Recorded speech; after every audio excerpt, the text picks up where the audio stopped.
I think we're going to try, it's after 7, so I think we're going to try to get going here.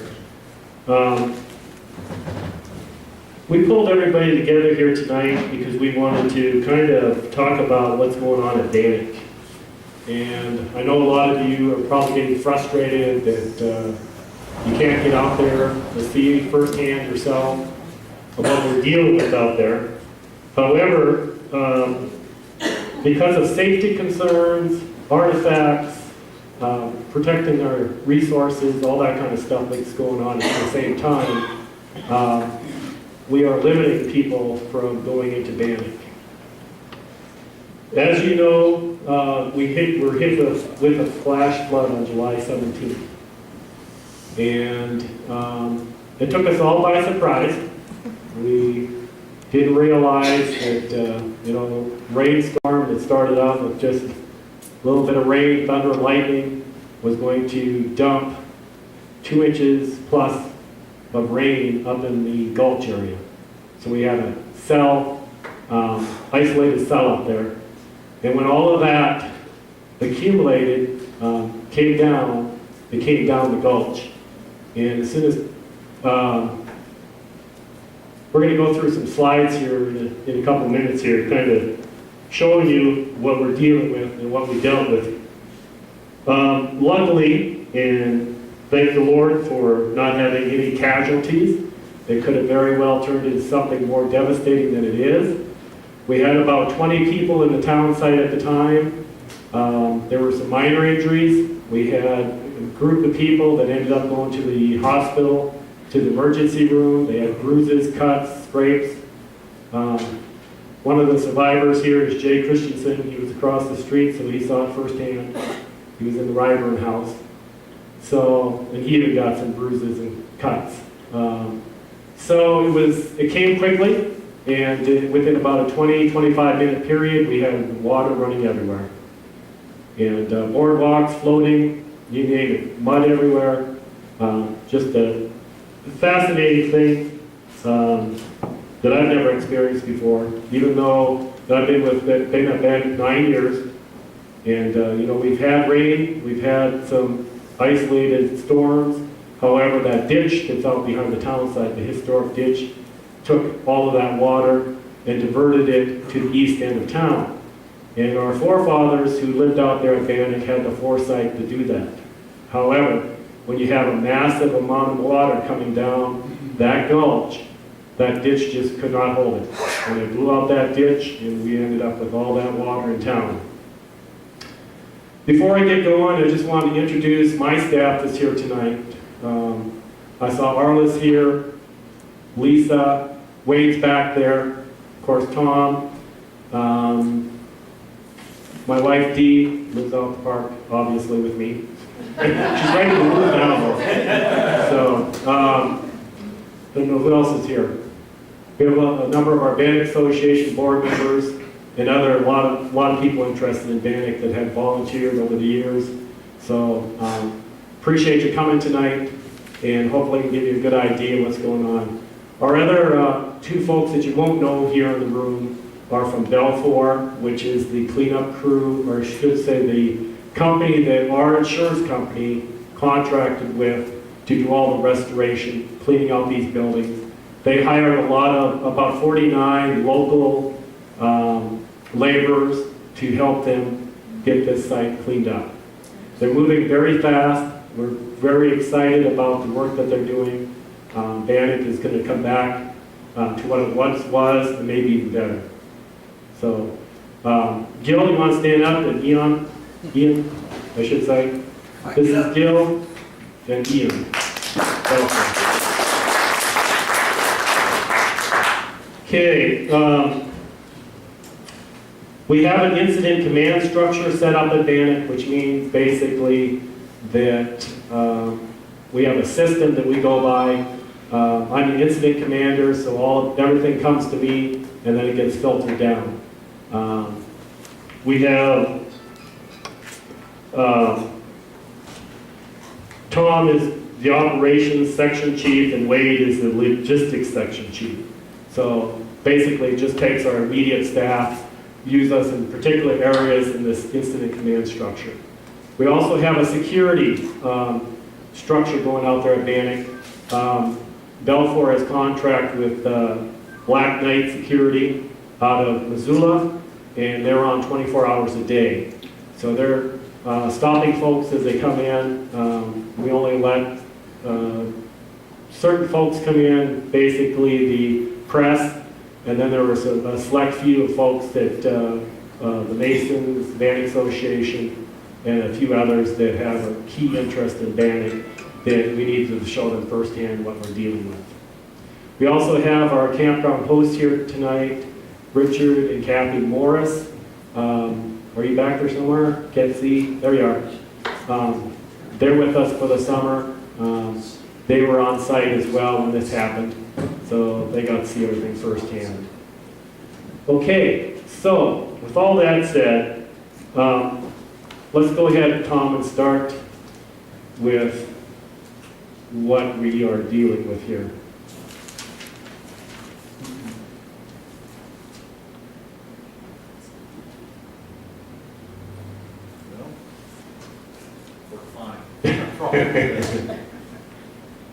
Arrow keys, do you find those? Yep. Did it fall asleep, maybe? Yeah, it might have. Don't Skype anybody. Okay. There we go. Here's a video that Ron Penrod took, and then I know Kathy took a video too. If we have time at the end, we might be able to show that as well.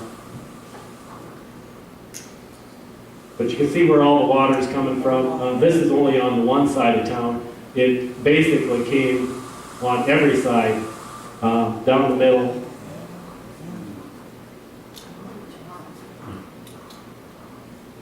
And this is mild compared to when it first started. You know, we were looking at 3 feet high water coming down that gulch.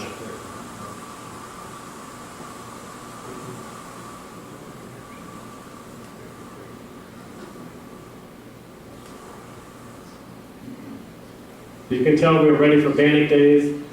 We had all the structures up. We had garbage cans out. We had a lot of stuff getting ready for Bannack days, and unfortunately some of that stuff got destroyed in the process. You see where the boardwalks ended up. We also had an extreme amount of hail, which was about almost golf ball size, everywhere, even in the buildings.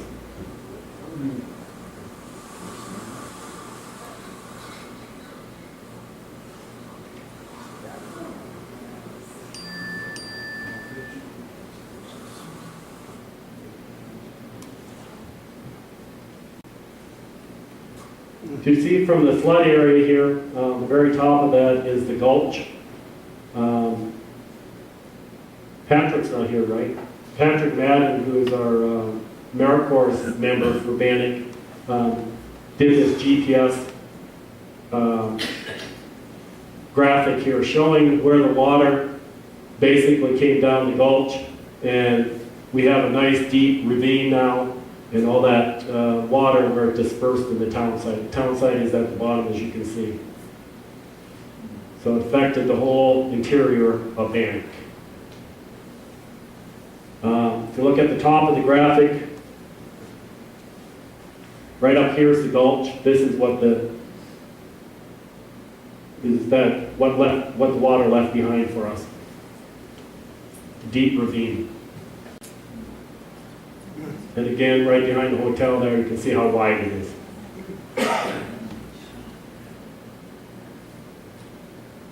And that water covered the entire width of the gulch. It wasn't real deep over on the right side. It's about 100 yards across, and it completely covered the bottom of the gulch. This is right behind the hotel. And of course, the water had really dropped by this time, or I couldn't have gotten it.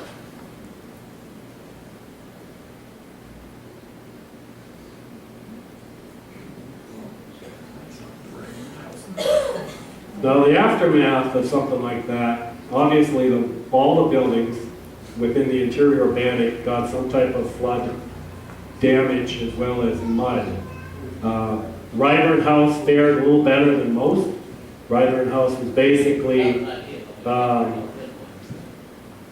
this room was the only room that pretty much got water and mud in it. And we had to immediately get the piano up on blocks, otherwise if that would have sat in there any amount of time, I'd probably ruin that piano. This is the assay office before the flood. And, oh, do we have one after that? Well, no. Okay. But that's it in the center. Yeah, okay. This is the behind the assay office here, where all that water came down right behind the buildings. And that's what the assay office looks like today. Took out the whole front of it, as well as this side here. The only thing that's really intact is Wade's floor he put together. But we haven't gotten to the floor yet, so we don't know what kind of damage is to that. We also had our counter in there, as you remember, those that have been in there that have the large antique counter with the glass top, that got smashed to smithereens. And the Bannack Association we're just, Judy Vaquero's here tonight, she had just stockpiled a bunch of soda in there. That's the tree I watched up. And we're still picking up bottles. So, yeah. Quite an event. Okay, the west side of the hotel mead, water line up to about 27 inches, getting close to 3 feet. This is what it looks like inside the hotel before they cleaned it. Almost all the way up to the baseboard there. In the kitchen, it went up into the, actually up to the plaster. So we have some plaster damage. But this is on, the whole lower floor is covered with that muck. This is behind the saloon. There's about 24 inches there. All this white stuff here, this is hail. Did you see in there?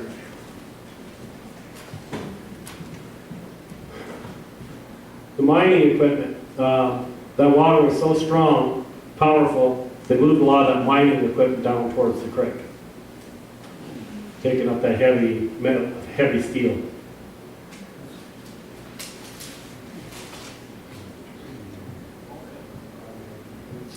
Casey House, or Obed store, I should say. We had some damage to the front porch. That fared a little better on the inside. We didn't get much damage there. But of course, the boardwalks ended up floating into that store. And one of the main things that got damaged or covered was all the cellars that we have out there. Full to the top with water, mud, hail.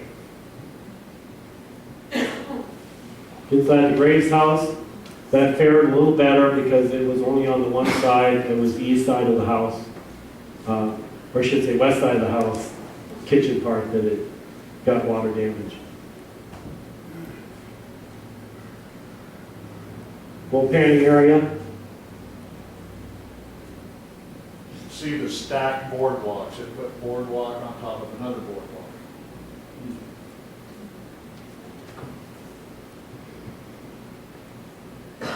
Boardwalks are pretty well wasted. We're going to have to rebuild most of them, so that'll take a little time. Here's the start of the cleanup efforts with Belfour in there. This is what the street looked like. And they have subcontracted with the company out of Butte, which is doing a lot of the heavy lifting with his equipment. With all that rubble removed, this is what the street looks like now. So it's coming back quickly. Digging out by hand all the mud out of the buildings. And they have big drying units that go in and dry all that, take all that humidity out of there. Because we had A&E architectural, historic architects coming out of Missoula that came over and evaluated, because Bannack is a National Historic Site. It was important to get them over here to give us guidelines on how we go about cleaning up this town site. And basically, they gave us key things that we needed to do. One of them was that they didn't want any more water in the hotel than that first initial flood. So what they're doing is they're drying it. They scooped out all of the muck, and now they're drying it. And then they go back in and they'll sweep it and gently remove the rest of that mud and dirt and whatever else is in there. And here's the right room house. That's cleaning up fairly well. These are the cellars. It's kind of scary going in those places, especially after something like that. I'll tell you one thing, it displaced all the rattlesnakes. So,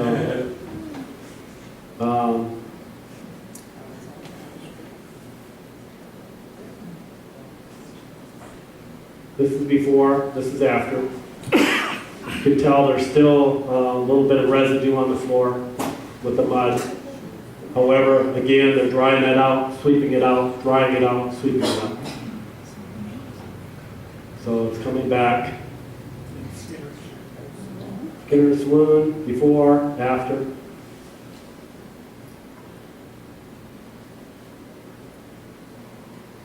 Before cleanup, behind the assay office, this is after.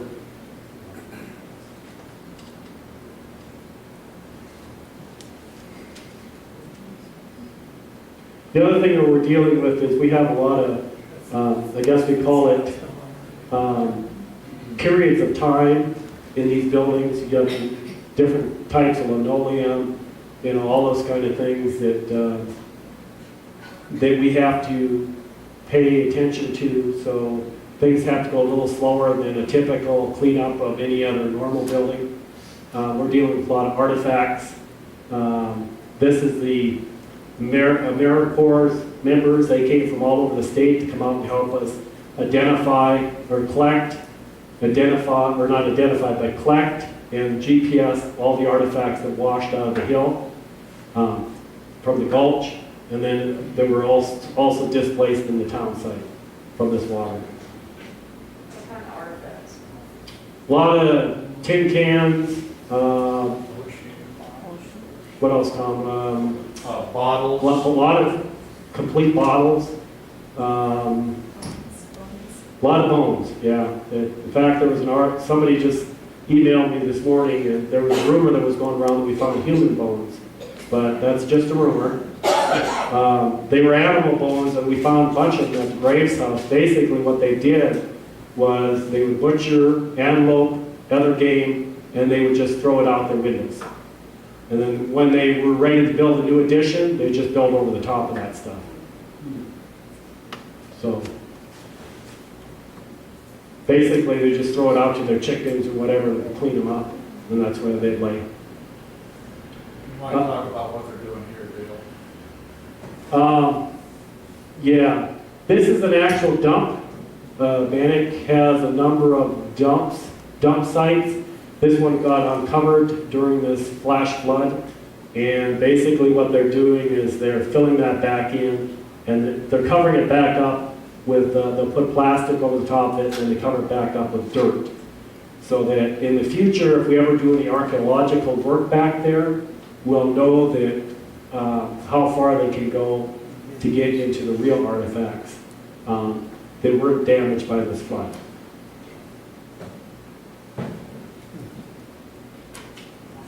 Again, you're going to find door pieces. That's what this is. They're finding all kinds of stuff out there. A lot of metal. In fact, one thing that was on Earth back there behind the hotel was an old boiler unit, it looked like. It was huge. It just, I bet it was probably, how big was that, Wade? 10 or 12 feet long. About 12 feet long, and it's huge metal structure. Looking towards the west side of town, that's how it's cleaned up. It looks really nice now. So it's coming along faster than we expected, and that's a good thing.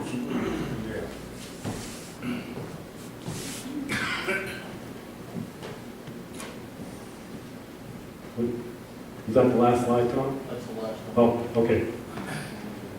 Okay, so that's where we're at with Bannack as far as the cleanup efforts.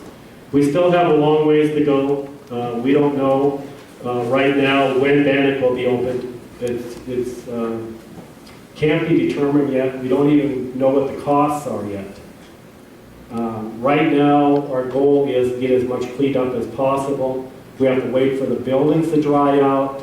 Our fire protection system is down, which is our detection system, I should say. The other part of the system, the water part of the system is back up and running. Depression, what do you call it, right? It's a suppression system. It's back up and running, which if we need it, we can go in and we can pump water for the buildings, but we can't detect if there's a fire. And that got damaged in this process. And Simplex, who is our folks that come out and fix that system, won't come back out until we actually the building's all dried out. And that might be a little while yet.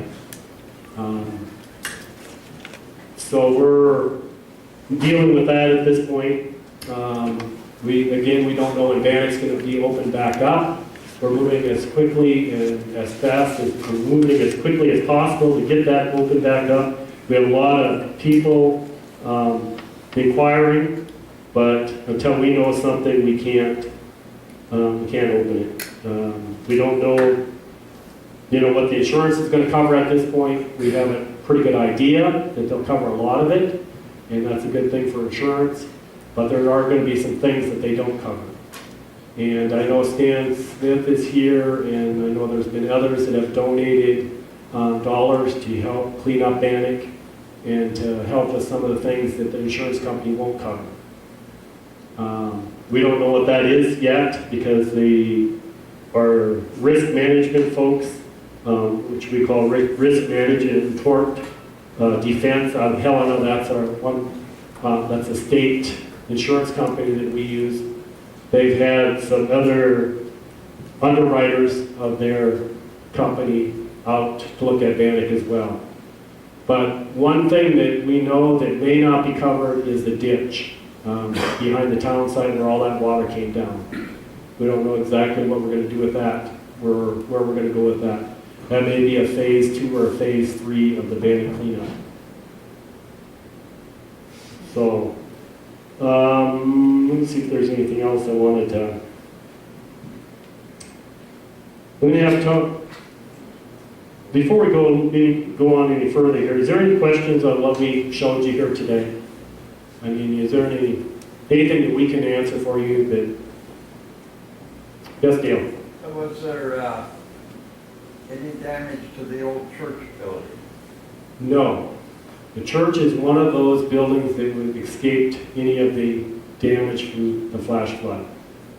There are some other buildings that also escaped damage. I can't name all those right offhand, but there are other ones. Jay? Most of those old buildings have the old rock foundations that aren't concrete. Are any of the foundations damaged? Are they going to have trouble getting that? Yeah, we don't know that yet until we get all of the mud cleared out of all the cellars. And then we're going to call back in a historical architect or engineer, I should say, a historical engineer to come and look at those foundations to tell us which foundations still need to be repaired, what kind of structural concerns we need to address with those buildings. We had our A&E group, which were the folks that were the initial folks on site for the historical preservation part of it. They gave us key buildings that we needed to clean up quickly. and we've pretty much already done that. But the engineer is the one that really tell us what kind of structural damage we have. We won't know that probably for another week or two, I imagine. Yes? Are there any plans yet to prevent that from happening again? Well, that's a good question. We didn't expect this to happen, but again, that is going to have to be addressed. And again, it's probably not something that's going to be covered under this insurance that we have. So we are looking into that, and we'll have to probably get some engineers on site to see what we can do to prevent that from happening in the future. But at this point, we don't know. Linda? I was told by Ralph Ross, who lived in Bannack, that there used to be an old, very large dry culvert or ditch right alongside the hotel and between the building next to the assay office, full of boulders and so forth, that took care of a lot of that runoff. Do you know anything about that? I know it's all grass over and sagebrush over there. Tom could probably address that. I talked to Roy about that when I did oral history with him a few years ago, and it was pretty much blown out the last flood they had in 1977. But they did have something under there. It was not adequate. Oh, okay, that's what. So if we do something, it's going to have to be a lot larger than what they had then. Jake? Bill, you talked about the ditch behind the town site that wouldn't be covered by insurance. Is that the old ditch that took the water to the east side of town, or is it this new created? That's the ditch, the historic ditch that took the water from the west side to the east side. That got blown out? It would divert it, yes. Totally filled with mud. And it's totally filled with silt at this point. From the picture you showed of the way it looked this morning, there was a lot of great big tall sagebrush you had pruned up and looked really neat as shrubs around there. It looked like a lot of that was gone. Yes, it did a lot of damage to the landscape. So, don't know exactly what we're going to do with that. You know, we'll go ahead and probably replant some of that sagebrush. You know, hopefully we have pictures, you know, previous pictures that'll show where that some of that sagebrush was to bring back the ambiance of Bannack. The wildlife was affected negatively too. Yeah, especially rattlesnakes.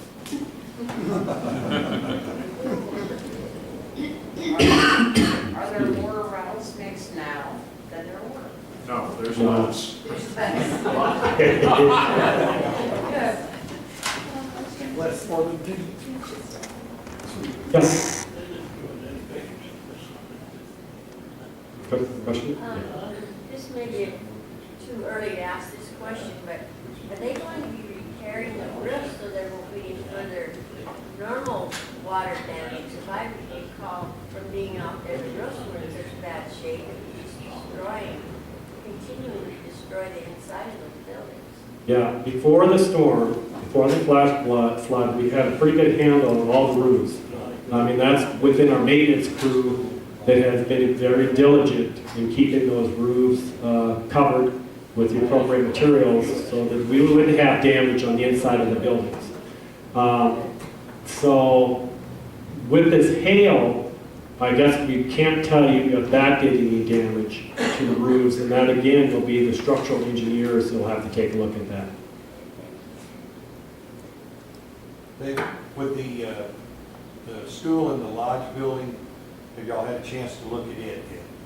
Yes, the school and the lodge also fared fairly well from this storm.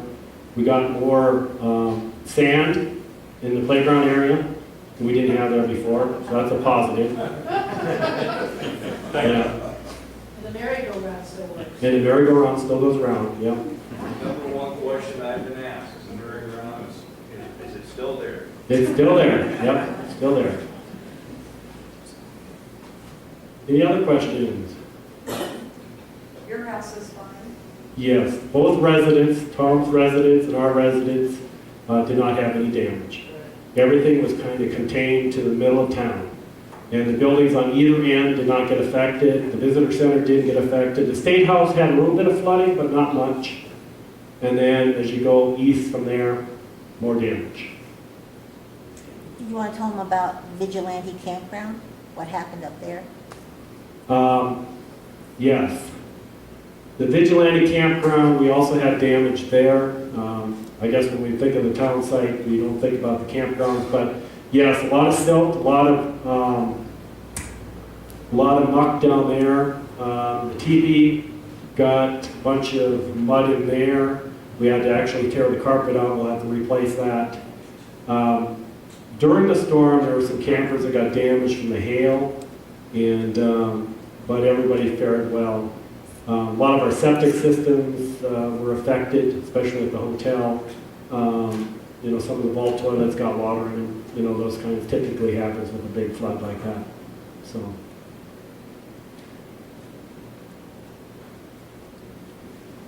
But, you know, Bannack again, I just want to reiterate, Bannack is going to come back. And we just thank you for all your support. You know, it means a lot, not only to the tourism industry here in Montana, and we have a lot of people we turn away at the gate because they still want to see Bannack no matter what it looks like. However, because of safety concerns, we don't allow that at this point. But with leading into that, again, there's going to be some additional things that we'll do in the future. We're going to have Tom talk a little bit about some of the activities we had to cancel, but we're looking at one that we're still going to be maybe entertaining the thought of continuing. Go ahead, Tom. So far, we've canceled 3 of our Saturday programs, and of course, Bannack Days.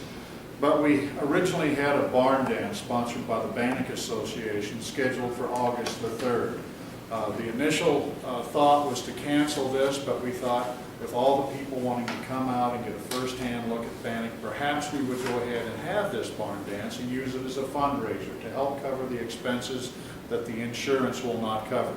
So at this point in time, we are going to allow the barn dance to go on.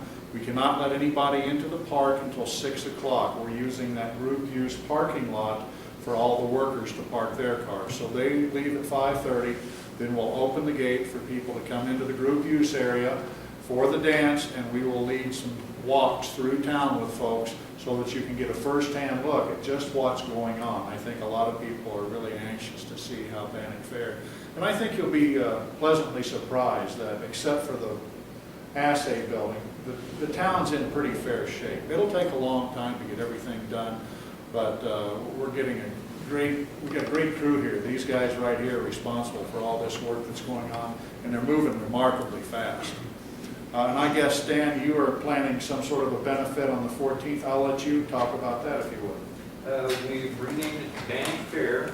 It'll basically be a miniature version of Bannack Days. We'll try to have some of the vendors that bought a lot of supplies for Bannack Days there so they can at least unload some of that. That'll help them out.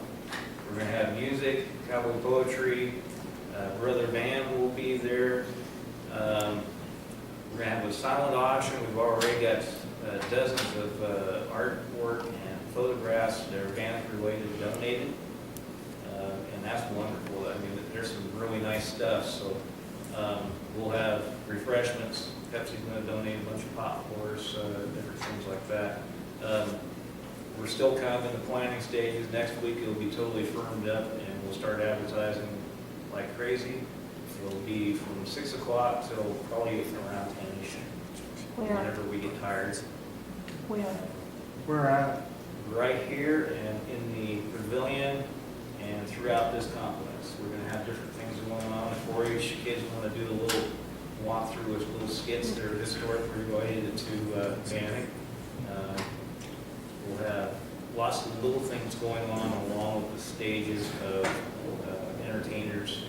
We'll have a slideshow in here for people to check and see what has been going on and what's coming up and what has been. There'll be a lot of little things. It's just going to be a microcosm of what Bannack Days would have been. And it should be fun, and it'll be a good way to gain a database of volunteers with tools, talent, and time. Not only as a fundraiser fact, it's not so much a fundraiser as it is that. We want to get everybody that wants to be involved at a later date, even if it's a year from now. We want to have a database of these people that want to be involved in the recuperation of Bannack as it is. And it's a morale builder. I think that will help to make people feel like a community again, because quite frankly, we are a community. Even though we're not up in Bannack right now, it's what we are. I missed the day on that thing. Do you have a firm? Wednesday the 14th of August. Tom, is that barn dance still on August 3rd? It's on August the 3rd. The gate will open at 6. The dance will start at 7. And those people that would like to walk through town will probably be myself, perhaps John Phillips, and we'll take groups of people through town so you can see firsthand the cleanup effort that's been going on and how fast it's going. Also, we have a table set up out here in the lobby. If you're interested in any Bannack items or would like to sign up for volunteering and such, you can do that. And Saturday, we're going to have a table at the Farmers Market down across from Wells Fargo. So if anybody wants to check that out, please do. As far as the rest of our Saturday programs, we have for sure canceled the one, Raptors of the Rockies, on August the 10th. And the rest of them, we're just going to have to play it by ear and see, whether or not we can present those or we'll have to cancel. There have been a lot of questions about donations, people wanting to make donations, monetary donations to Bannack. And go ahead, Sam. On that subject, we have a website called rally.org, Rebuild Bannack. That's one avenue for donation. Bannack Association is taking donations as well. We want to make it so that the Bannack Association is the one who deals with all these funds. So it will be tax deductible, but it will go into the Bannack Association. And if you don't care about tax deduction, the park is taking donations as well. So you've got your variety of places to donate if you so wish. And those funds will be earmarked to the Bannack cleanup. So they won't go anywhere else but to the Bannack cleanup. Did you have a question, Linda? That's it, okay. Is the Dell cash donation still going on too? It is, yes. And that's for stabilization, specifically. And that's state matches, right? State matches, if they have money, yeah. Okay, I also want to point out that if you want updates on what we're doing, there is the Facebook page for the Bannack Association, and you might want to go on, if you're not, haven't liked it yet, go on and like that page so that you can get continual updates of what's going on. We can also get on the state park website, and we're not updating the Bannack Association website because we have those other two avenues. So, but we are getting the word out on those sites that Bannack is closed. So if you know of people coming to Bannack, make sure that they know that it is closed. Other questions? I might add that we will put out press releases as things arise. And when we know when we're going to open, we'll be sure and put out a press release. And if you want to know what's going on day to day, as Dale said, the Bannack Association Facebook page is the best way to find out. Either myself or others post something every day on that, as well as this historical thing as well. Yeah, I think Tom really ought to be commended with the fact that he is putting a lot of updated pictures and information on that Bannack Association site. I've heard a lot of neat comments about your work in that, and I know you're real busy, and it has to be an effort, but I, for one, really enjoyed that. Thanks very much. Good. Well, people want to know, and that's part of what we like to do. We like to let them know what's going on. And if you can't, if you're not unable to access Facebook, just call us. We can tell you what's going on. And we've got some other photos on some boards here in the museum over here, so please check those out before you go. Any other questions for us? There wasn't any damage to the cemetery, was there? There was not. Some of the roads in the park were damaged, some of the minor roads. Helen Sorrell just told me this evening that there was some damage up Lumber Gulch and up by Marysville on the roads, but that's not really a priority at this time. Point of interest that Tom pointed out when we were talking was that the church actually became a refuge for some people. And that's kind of a neat little story that everybody should know. City on the hill. Exactly. And actually in that Lyford house too, that main kitchen was affected, but you go through the door to your right, right after that piano, there was 3 parlors there and no water, no mud, no nothing. It was amazing. It stopped right at the door. I held the damn door shut so it couldn't come in.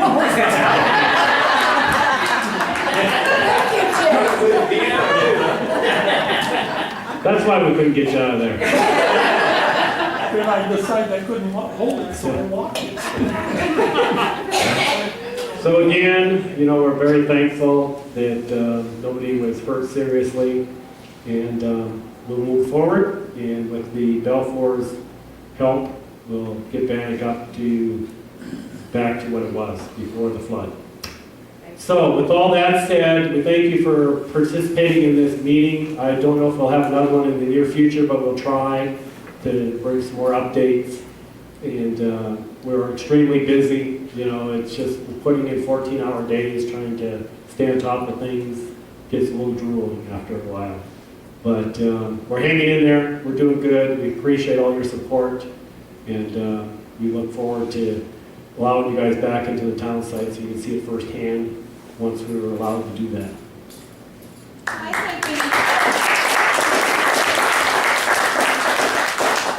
think we need to give recognition to the staff. When I was out there, I got to see this firsthand, how professional they were taking care of this whole situation and keeping people calm and getting people out, and they were just very professional.